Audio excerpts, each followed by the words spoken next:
Investigators are warning about a surging number of cases where criminals are stealing people's checks in the mail. Yeah, and our Patrick Nelson joins us with a look at the recent case and how News 5 got involved to help with this one, Patrick. Yeah, we're so glad that this viewer reached out. It is true that less people are writing checks these days, but according to the Federal Reserve, last year, people wrote 3.4 billion checks, and the average amount per check was more than $2,500. So this is why local investigators tell me crooks are hoping to get their hands on checks that people are putting in the mail. And as we learned firsthand, they're having some success stealing people's money.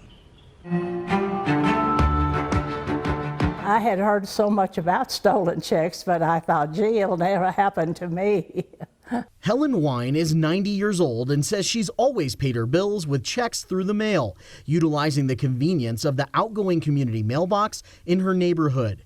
So when she got her credit card bill saying they didn't get her payment and she had a late fee, she knew something was wrong. When I got my bill from Discover, I had a $60 late fee, and so I called them, and they said they had not received my check. Speaking with her bank, Helen learned the check for more than $1,500 never made it to the credit card company, but sometime after being dropped in this mailbox, it was stolen and deposited at another bank locally. Her money was gone, and she was still on the hook for the credit card payment. I will never mail another check at my community mailbox. I will go to the post office. Not giving up on the situation, Helen worked hard to get all the details about her check and where it was deposited, and then contacted us at News 5 for help. This is some of the paperwork.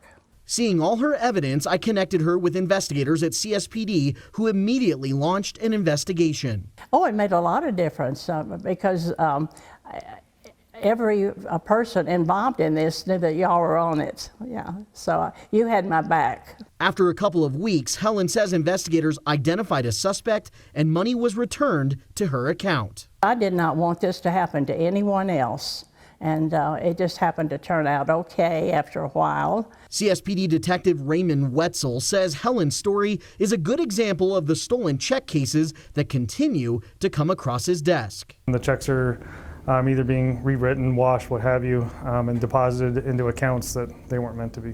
I've worked in current cases where checks were stolen locally, but the information was used to produce new checks that were then deposited in banks in other states. He suggests exploring secure electronic payments for bills, and if you have to mail a check, taking it inside the post office when sending it out. If you feel like maybe throwing your check in the mail isn't a good idea for you, then don't do it. There's other means. It's not the only way to do it anymore.